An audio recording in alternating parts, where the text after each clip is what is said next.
ખેડૂત ભાઈઓ, આપણે આપણી ચેનલ પર એરંડી ઉપર ચર્ચા નિયમિત રીતે કરતા રહીએ છીએ. શરૂઆતના સમયથી એટલે કે સિઝનની શરૂઆત થઈ ત્યારથી લઈ અને અત્યાર સુધી આપણે એરંડીના બજાર સાથે જોડાયેલા પરિબળો ઉપરાંત એરંડીના વાવેતરના દર અઠવાડિયે સરકાર તરફથી અપગ્રેડ થતા આંકડાઓને પણ આપણે એરંડીના હિસાબથી રજૂ કરતા રહ્યા છીએ, એરંડીના ખેડૂતો માટે અને એરંડી સાથે જોડાયેલા કોઈ પણ લોકો માટે. અને એનું એકમાત્ર કારણ એ છે કે એરંડી એ આપણા ગુજરાતનો વૈશ્વિક વેપાર માટેનો એક એકાધિકાર છે, એક મોનોપોલી છે.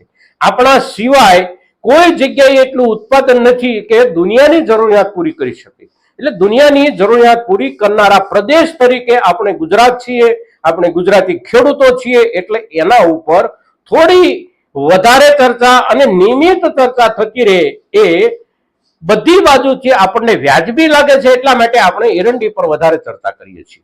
હવે એરંડીના ભાવને લઈને પણ આપણે નિયમિત રીતે ચર્ચા કરતા રહ્યા છીએ. ભાવો પર અસર થવાના જે કારણો, એનું વાવેતરમાં થોડો ઘટાડો કુદરતી રીતે અને ત્યારબાદ થયેલા વાવેતર ઉપર વિપરીત અસર અને એના કારણો, એના પર પણ આપણે ચર્ચા કરી. બજાર પર આપણે ચર્ચા કરીએ છીએ.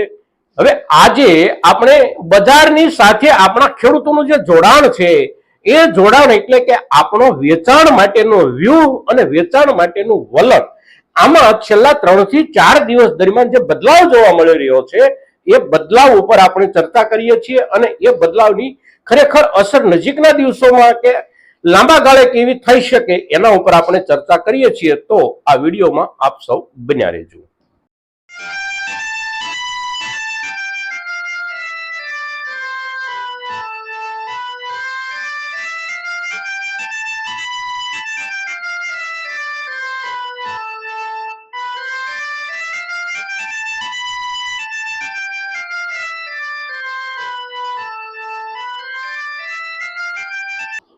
નમસ્કાર ખેડૂત મિત્રો, જય કિસાન, જય ભારત. ખેડૂત ભાઈઓ, આજે 19 સપ્ટેમ્બર 2024 ગુરુવારનો દિવસ. માર્કેટિંગ યાર્ડોના કામકાજનો આજે ચોથો દિવસ છે. શરૂઆતના 1-2 દિવસ દરમિયાન પાછળના અઠવાડિયામાં જે કઈ આવકો હતી એ આવકો લગભગ જળવાઈ રહી હતી, પણ બજારમાં જે સુધારાની શરૂઆત સારી રીતે પ્રત્યક્ષ રૂપમાં દેખાવા માંડી આ અઠવાડિયામાં, એની અસર આપણા ખેડૂતોના વેચાણના વ્યૂહ અને વલણને થોડું બદલું નાખ્યું હોય એવું દેખાઈ રહ્યું છે. બજારમાં આવકો એકદમ ઝડપથી ઘટી ગઈ છે. જે આવકો એકંદર 25,000 બોરીથી લઈ અને 27-28,000 બોરી સુધીની દૈનિક આવકો જે થતી હતી માર્કેટિંગ યાર્ડોમાં, એ 20,000 બોરીની અંદર આવી ગઈ છે. અને એ જે આવકો ઘટી ગઈ છે એ બરાબર મોકે પર ચોકા જેવો આપણો ખેડૂતોનો એક એટેક છે. અને એના કારણે બજાર પર ખૂબ મોટી અસર ઊભી થવાની શક્યતા છે. કારણ કે અત્યારે ધીમે ધીમે બજારને એ વાતની સ્પષ્ટતા થવા માંડી છે કે આગામી સમયમાં આ ઋતુમાં, આ સિઝનમાં એરંડીના પાકમાં મોટો ઘટાડો થવાની શક્યતા છે. આંતરરાષ્ટ્રીય વ્યાપારમાં અત્યારના સમયમાં વીતેલા લગભગ 2 મહિના દરમિયાન આપણે જોઈએ તો આંતરરાષ્ટ્રીય વ્યાપારોમાં ખૂબ સારી પ્રગતિ છે. સારા ભાવથી વેપારો થઈ રહ્યા છે. વેપારોની નિયમિતતા જળવાઈ રહેલી છે. વચ્ચે કોઈ પણ પ્રકારનો બ્રેક આવ્યા વિના વિદેશ વેપારો એરંડીના તેલના થઈ રહ્યા છે. અને આગામી દિવસોમાં હજી પણ સારી રીતે થવાની સંભાવનાઓ એરંડીના પાકમાં દેખાઈ રહી છે, એરંડીના તેલના વેપારોમાં દેખાઈ રહી છે.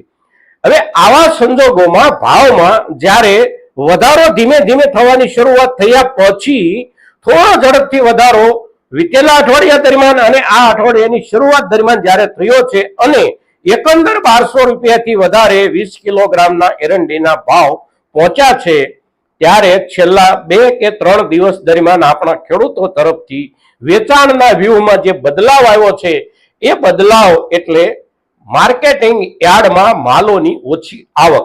આપણે જેટલો માલ ઓછો લઈ જઈશું એટલું બજાર ઝડપથી સુધરી શકે છે, એટલું બજાર સારી રીતે સુધરી શકે છે.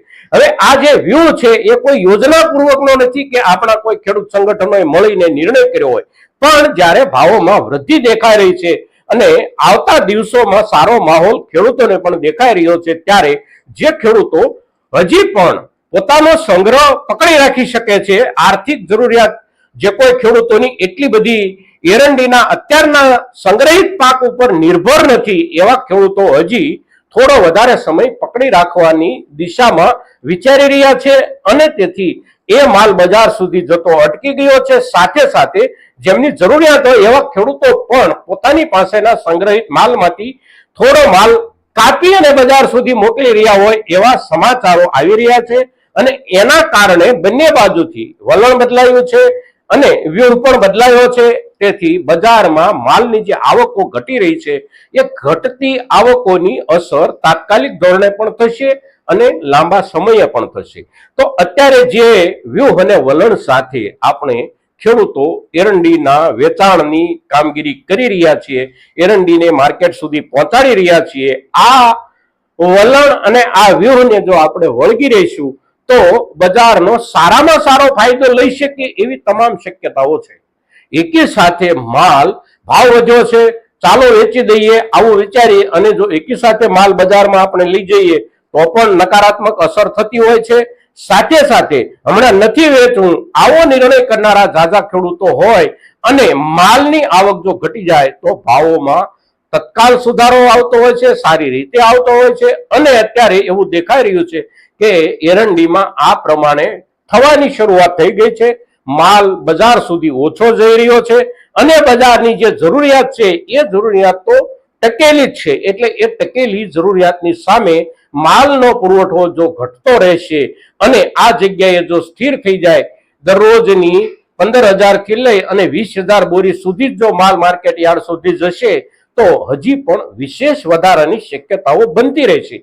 તો આ જે મુદ્દો છે એ વ્યૂહ એ વલણ, આ મુદ્દાને જે કોઈ ખેડૂતો પાસે અત્યારે આપણા ખેડૂત સમુદાય પાસે સંગ્રહિત એરંડી છે, આ ખેડૂતો બજારનો અભ્યાસ કરી અને આ મુદ્દો અને આ વ્યૂહ, આ વલણ જાળવી રાખે અને આ વલણ જાળવી રાખવા માટે એક માહોલ પણ જો બની શકે તો આપણા ખેડૂતોની વચ્ચે બનાવવાનો જો આપણે પ્રયાસ કરશું તો આપણને ખૂબ સારો લાભ થવાની શક્યતાઓ દેખાઈ રહી છે. મિત્રો, તો આજના દિવસે એરંડીના મુદ્દા ઉપર, એરંડી વેચવાના આપણા વલણ અને વ્યૂહના મુદ્દા ઉપર અને એનાથી થનારી ભાવો પર અસર, આની જ્યારે ચર્ચા કરીએ છીએ ત્યારે આપણા મહત્તમ ખેડૂતો સુધી આપણો આ વિડીયો પહોંચે એવા આપ સૌના તરફથી પ્રયાસો થાય એવી આપની પાસેથી અપેક્ષા સાથે જય કિસાન, જય ભારત.